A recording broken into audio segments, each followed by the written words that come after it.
नमस्कार, मेरा नाम है डॉक्टर पुरु धवन और आज इस वीडियो में हम बात करने वाले हैं वो है किडनी बायोप्सी के बारे में। किडनी बायोप्सी को लेके पेशेंट के माइंड में बहुत सारे डाउट होते हैं, करवाएं या ना करवाएं, करवाने से क्या पता लगेगा, इसके क्या फायदे हैं, क्या नुकसान है।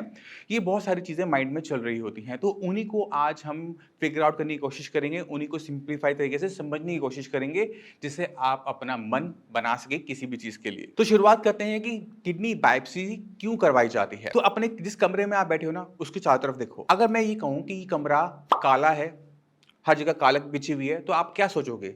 यहाँ क्या हुआ था? सोच के देखो। आपको लगेगा कि यहाँ पर कभी आग लगी होगी। अब दूसरा एग्जांपल लेता हूँ। मान लो कि आपके कमरे में शीशे टूटे हुए हैं, खिड़कियाँ खुली हुई हैं और चारों तरफ मिट्टी ही मिट्टी है। उस कमरे को देखकर आपके माइंड में क्या आएगा? आंधी आई होगी, राइट? तो आपने इवेंट होने के बाद जज किया। तो इसी तरह से हम बायोप्सी करते हैं। जब हम किडनी का एक छोटा सा सैंपल लेते हैं, माइक्रोस्कोप के नीचे देखते हैं, तो उसमें किस टाइप का नुकसान हुआ है, किस टाइप का नुकसान हुआ है, उसको देख के आइडिया लगा लेते हैं कि क्या हुआ होगा। इसलिए किडनी बायोप्सी जरूरी होती है। इससे हमें पता ये लगता है। अब इसके फायदे क्या हैं?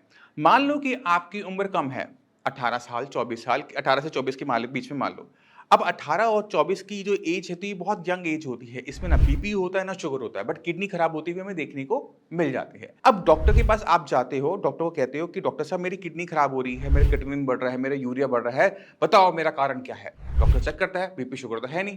तो 80% जो किडनी फेल होने के कारण है वो तो है ही नहीं। अब क्या कारण हो सकता है? यहाँ पर ये दिक्कत होनी शुरू हो जाती है। पेशेंट के साथ क्या गलत हुआ? तो ऐसे केसेस जहां पर हमें कॉज ना पता हो, कारण ना पता हो, बैक हिस्ट्री ना हो, वहां पर बायोप्सी का रोल बहुत ज्यादा बढ़ जाता है, और खासकर उन पेशेंट के अंदर जिनकी उम्र कम है। इससे फायदा क्या होता है कि हमें मेडिसिन सेट करने में आसानी होती है।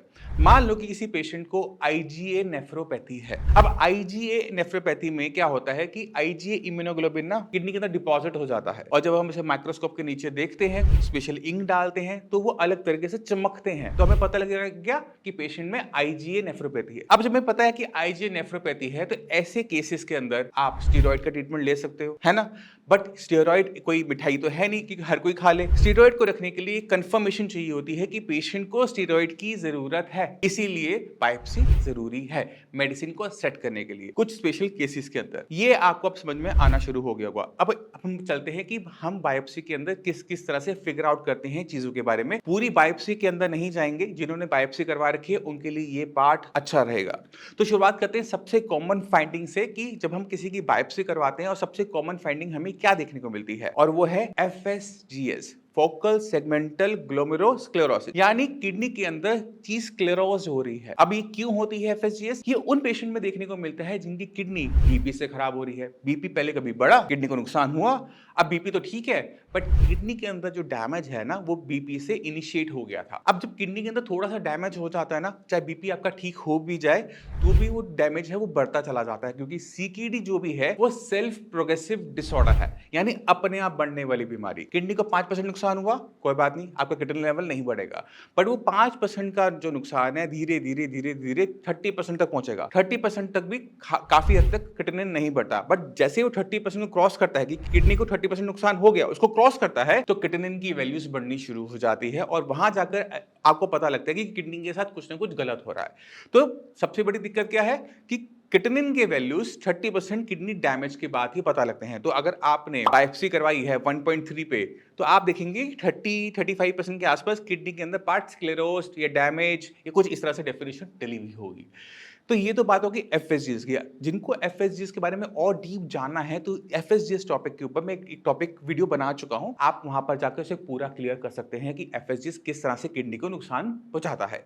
अब चलते हैं दूसरे सबसे कॉमन फाइंडिंग के अंदर, जो कि हमें बायोप्सी रिपोर्ट में देखने को मिलता है, वो है एमसीडी, यानी मिनिमल चेंज डिजीज। अगर किसी पेशेंट में प्रोटीन लीक हो रहा है और किडनी के अंदर जब हम बायोप्सी करते हैं, अब जब माइक्रोस्कोप के नीचे देखा कुछ नहीं मिल रहा और प्रोटीन लीक हो रहा है, तो वहां पे डॉक्टर को समझ में आ जाता है कि कुछ ऐसा है जो मिनिमम है, जिसके बदलाव की वजह से प्रोटीन आ रहा है, बट वो माइक्रोस्कोप में नहीं है। तो इसको हम क्या कहते हैं? मिनिमल चेंज डिजीज, यानी इतना छोटा नुकसान है कि हम उसे देख नहीं पा रहे, उसे समझ नहीं पा रहे, बट दिक्कत चल रही है, तो उसे हम एमसीडी कहते हैं। ये नॉर्मली देखने को मिल जाता है, सेकंड कॉमन फाइंडिंग होती है जो कि हमें किडनी बायोप्सी में देखने को मिलती है।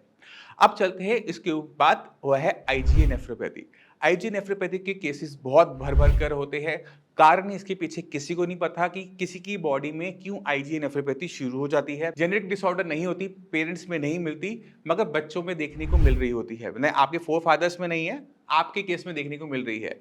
तो ये जो बीमारी है ना, वो अननोन इटियोलॉजी, यानी जिसका कारण स्पेसिफिक नहीं है कि किस वजह से आपकी बॉडी में आई, ये वो बीमारियों में से एक होती है। इसमें क्या होता है कि बॉडी के अंदर ना इम्यूनिटी होती है, आप ये सब जानते होंगे। अब इम्यूनिटी का एक हिस्सा होता है जिसे हम कहते हैं आईजीए इम्यूनोग्लोबिन। ये प्रोटेक्शन देता है इन्फेक्शन से, वायरस से, बैक्टीरिया से, जब हम हर किसी की बॉडी में होता है। मगर अगर यही सेना, यही इम्यूनिटी आपकी किडनी को अटैक करना शुरू कर दे तो क्या होगा? तो यही होता है आईजीए नेफ्रोपैथी के अंदर कि आपकी इम्यूनिटी जो पहले वायरस से लड़ने के लिए बनाई गई है, बैक्टीरिया से लड़ने के लिए बनाई गई है, अगर वो बॉडी को ही वायरस और बैक्टीरिया मान ले और उस पर अटैक शुरू कर दे, तो उसे हम आईजीए नेफ्रोपैथी कहते हैं। अब अगर आईजीए ने नुकसान पहुंचाना है किडनी को, तो उसको क्या करना पड़ता है?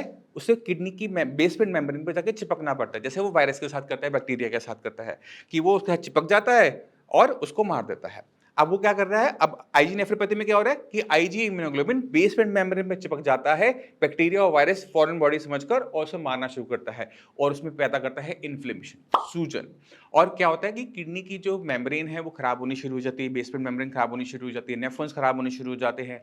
जैसे जैसे नेफ्रॉन्स डैमेज होंगे, वैसे वैसे क्रिएटिनिन के लेवल, यूरिया के लेवल बढ़ने शुरू हो जाते हैं। तो ये दिक्कतें होती हैं और ये फाइंडिंग्स मेन फाइंडिंग्स हैं, हमें देखने को मिलती है। इसके बाद हम लूपस नेफ्राइटिस के बारे में भी बात कर सकते हैं और बीमारियों के बारे में भी बात कर सकते हैं, मगर ये मेजर फाइंडिंग्स हैं। अब आप सबको समझ में आ गया होगा कि बायोप्सी का रोल क्या है बीमारी को आइडेंटिफाई करने में और मेडिसिन को प्लेस करने में, कि हम एक सही डायरेक्शन में मूव कर सकें, पेशेंट को बेस्ट टू बेस्ट केयर दे सके।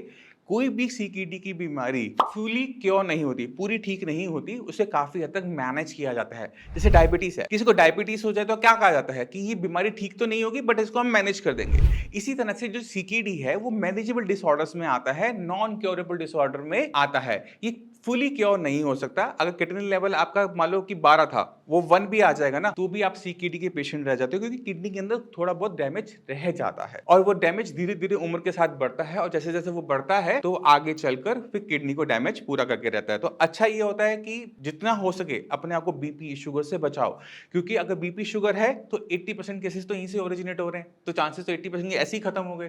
तो ये बहुत जरूरी है, बहुत जरूरी अंडरस्टैंडिंग है, जो हर किसी को, ना सिर्फ किडनी फेलियर पेशेंट को, बाकी सब किसी को पता होना चाहिए, जिससे वो अपनी बॉडी को, अपनी किडनी को प्रोटेक्ट कर सके और सीकेडी बीमारी से होने से पहले ही बच सके।